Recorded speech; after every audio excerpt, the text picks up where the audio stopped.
నమో వినాయక శ్రీమాత్రే నమః జై సంతోషి మాత శ్రీ గురుభ్యో నమః. మన ఛానల్కు స్వాగతం. వృషభ రాశి ఇంట్లోకి ఈ రెండు దేవతలు వచ్చేటటువంటి 3 రోజులలో రాబోతూ ఉన్నారు. వాళ్ళు ఏదో సంకేతాన్ని ఇవ్వబోతూ ఉన్నారు. అయితే మరి ఇంతకీ వచ్చేటటువంటి రోజులలో ఈ వృషభ రాశి జాతకులు ఏ విధమైనటువంటి జాగ్రత్తలు పాటించాలి, వీళ్ళు ఏం చేస్తే కలిసి వస్తుంది, అదేవిధంగా ఏ విధమైనటువంటి పనులు చేస్తే వీళ్లకు అనుకూలవంతంగా జరుగుతుంది, ఏ విధమైన పరిహారం చేసుకోవాలి అనే పూర్తి అంశాలను ఇప్పుడు మనం ఈ వీడియోలో వివరంగా తెలుసుకుందాం. అయితే ఈ వీడియోని చివరి వరకు చూడండి, ఎందుకంటే ఏ దేవుళ్ళు మీకు ఏ సంకేతాలు ఇవ్వబోతూ ఉన్నారు అనే విషయాలు అనేవి వివరంగా తెలుస్తాయి. ఇక ఇప్పటి వరకు మీరు మన ఛానల్ను సబ్స్క్రైబ్ చేసుకోకపోతే వెంటనే మన ఛానల్ను సబ్స్క్రైబ్ చేయండి, ఈ వీడియోని లైక్ చేయండి. ఇక వివరాలకు వస్తే వృషభ రాశి రాశి చక్రంలో 2వ రాశి. ఈ వృషభ రాశికి అధిపతి శుక్రుడు. వృషభ రాశి వాళ్ళు చూసినట్లయితే కనుక ఈ రాశి వ్యక్తులు కొన్నిసార్లు సున్నితత్వపు స్వభావం కలిగి ఉంటారు. వీళ్ళు ఎంతైతే సున్నితంగా ఉంటారో అంతే కఠినమైనటువంటి స్వభావం అనేది వీరికి అధికంగా ఉంటుంది.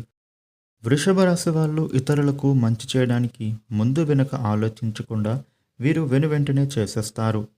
ముఖ్యంగా ఎదుటి వ్యక్తులు వీరిని మోసం చేస్తూ ఉన్నారా, లేదా నిజంగానే వాళ్ళు కష్టాల్లో ఉన్నారా అనేటటువంటి ఆలోచన అనేది వీళ్ళు చేయరు.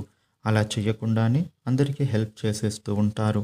ఇక వీరిని ఎవరైనా మోసం చేస్తూ ఉన్నారు అని వీళ్లకు తెలిస్తే గనుక వాళ్ళ ముఖాన్ని చూడటానికి కూడా ఈ రాశి వ్యక్తులు ఇష్టపడరు. ఇక వృషభ రాశి వ్యక్తులకు రాబోయే రోజులలో ఖచ్చితంగా ఇప్పుడు చెప్పబోయేటటువంటి అంశాలలో వీరికి జాగ్రత్తగా మీరైతే ఉండాలి. లేదంటే తర్వాత జరిగే నష్టం మీరు తట్టుకోలేరు. మీ చేజేతులా మీరు ఇబ్బందుల్లోకి కూరుకుపోతారు.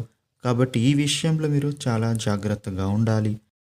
ఇక వృషభ రాశి వ్యక్తులు జాగ్రత్తగా ఉండాల్సినటువంటి విషయాలు ఏంటంటే గనుక ఈ సమయంలో మీరు ఆర్థిక పరంగా జాగ్రత్తగా ఉండాలి.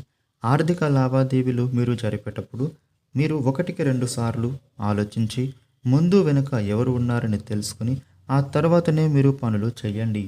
ఆర్థికపరమైనటువంటి లావాదేవీలు మీరు గనుక చేస్తే అదైతే స్వయంగా మీరే దగ్గరుండి చేయాలి. అంతే తప్ప ఎవ్వరికి కూడా మీ పనులను మీరు అప్పజెప్పకూడదు. ఎవ్వరిని కూడా ఈ సమయంలో మీరు నమ్మటం మీకు అయితే అది అంత మంచిది కాదు. ఎవరు మిమ్మల్ని మోసం చేస్తూ ఉన్నారు అనేది మీరు తెలుసుకోలేరు. కాబట్టి అంత రిస్క్ ఎందుకు చెప్పండి. ఆర్థికపరమైనటువంటి అంశాలలో మీరు పనులు చేస్తున్నప్పుడు స్వయంగా మీరే చేసుకోండి. ఎవ్వరికి కూడా మీ పనులను మీరు అప్పచెప్పకండి.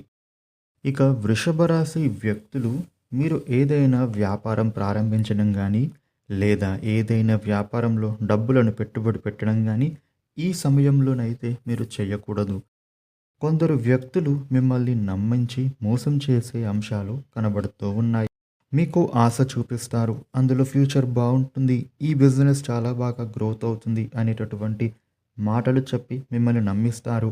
అయితే మీరు మాత్రం గుడ్డిగా ఎవ్వరి మాటలు నమ్మి డబ్బులను మాత్రం ఇన్వెస్ట్ చేయకూడదు. మీరు పూర్తి పరిశీలించిన తర్వాతనే, అనుభవం ఉన్నటువంటి వ్యక్తుల యొక్క సలహాలు తీసుకున్న తర్వాతనే మీరు మాత్రం పెట్టుబడులు జరపండి. లేదు అంటే తప్పకుండా నష్టపోతారు. ఇటువంటి పనులకు మీరైతే దూరంగా ఉండాలి. ఏ పని చేసినా కూడా దానిలో మీకు అవగాహన వచ్చిన తర్వాతనే చేయండి. అంతే తప్ప తొందరపాటు నిర్ణయాలు మీరు తీసుకోకూడదు. ఇక ఈ రాశి వ్యక్తులకు మీరైతే రాబోయే రోజులలో కొత్తగా ఏ వర్క్ స్టార్ట్ చేయాలి అని అనుకున్నా కూడా, లేదా ఏదైనా మీరు నేర్చుకోవాలి అని అనుకుంటూ ఉన్నా కూడా దాని గురించి పూర్తిగా తెలుసుకున్న తర్వాతనే, నిపుణుల యొక్క సలహాలు తీసుకున్న తర్వాతనే మీరు ఆ పనులు చేయండి. అంతేగాని మీరు సలహా తీసుకోవాల్సి వస్తే కనుక మీ రిలేషన్లో కానీ, లేదా మీ స్నేహితులతో కానీ ఎవరికి కూడా ముందుగా చెప్పి వారి యొక్క సలహాలు అనేవి అస్సలు తీసుకోకూడదు. ఎందుకంటే మిమ్మల్ని ప్రేమించే వారి కంటే ద్వేషించేవారే ఈ సమయంలో అధికంగా ఉన్నారు. కాబట్టి ఇటువంటి వ్యక్తులకైతే మీరు దూరంగా ఉండాలి. ఏ పని మీరు చేస్తూ ఉన్నా కూడా ఆ పనుల గురించి మీరు ఎవరికీ ఇప్పుడే చెప్పకూడదు. అలా చేస్తే తర్వాత మీరే నష్టపోతారు. కాబట్టి ఈ విషయంలో మీరు జాగ్రత్తగా ఉండండి. మీకు సంబంధించినటువంటి ఏ పని గురించి ముందుగా ఎవ్వరికీ చెప్పకూడదు. ఇక వృషభ రాశి వ్యక్తులకు రాబోయేటటువంటి రోజులలో మీరైతే మీ మాటలలో కొంచెం జాగ్రత్తగా ఉండాలి. మాటల విషయంలో అంటే మీరు ఎవ్వరిని కూడా ఈ సమయంలో తిట్టకూడదు, కోప్పడకూడదు. ఎవరితోనైనా కూడా మీరు కొంచెం చూసి తక్కువగానే వారితో మాట్లాడాలి. మీరు అధికంగా ఎవ్వరితో కూడా మాటల్లో మునిగిపోకూడదు. మీకు సంబంధించినటువంటి సీక్రెట్స్‌ని ఈ సమయంలో ఎవ్వరికి కూడా చెప్పకూడదు. ఇలా చేస్తే ఆ తర్వాత మీరే బాధపడాల్సి వస్తుంది. ఇక వృషభ రాశి వ్యక్తులకు మీ చుట్టూ మిమ్మల్ని ఓర్వలేని వ్యక్తులు బాగా పెరిగిపోబోతూ ఉన్నారు. మీ ఎదుగుదలను చూసి శత్రువులు అనేటటువంటి వాళ్ళు ఈ సమయంలో రెట్టింపు కాబోతూ ఉన్నారు. అదేవిధంగా వారు మిమ్మల్ని చూసి ఈ సమయంలో అలర్ట్ కాబోతూ ఉన్నారు.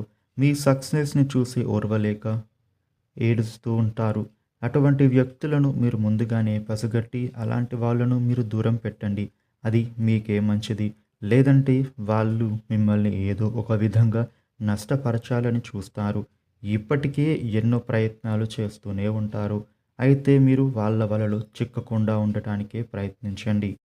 ఈ సమయంలో వృషభ రాశి వ్యక్తులకు చాలా మంచి విషయాలే జరగబోతూ ఉన్నాయి. అవి జరగాలి అని అంటే గనుక మీరు ఇప్పటి వరకు కోరుకున్నారు. అయితే మీరు ఆ టైం అనేది ఇప్పుడు పొందబోతూ ఉన్నారు.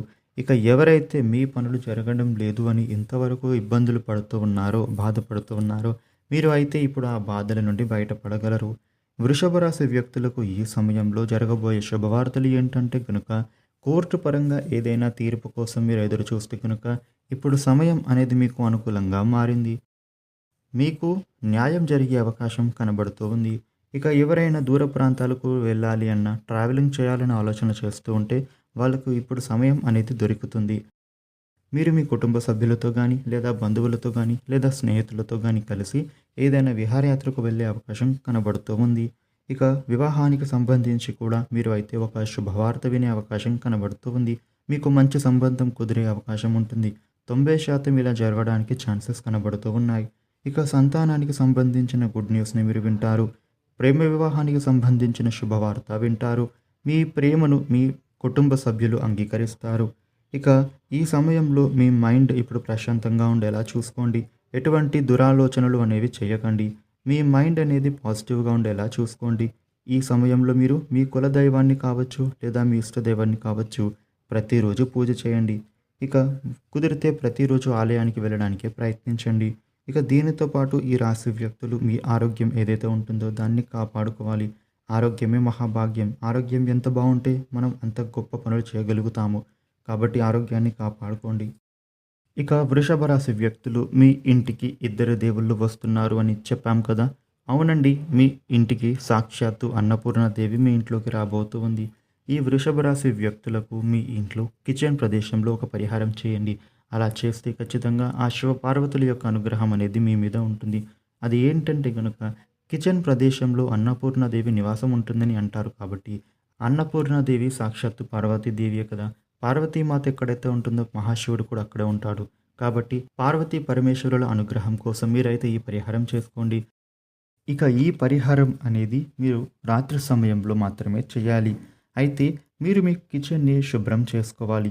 నార్త్ సైడ్‌గా నెయ్యితో దీపాన్ని వెలిగించాలి.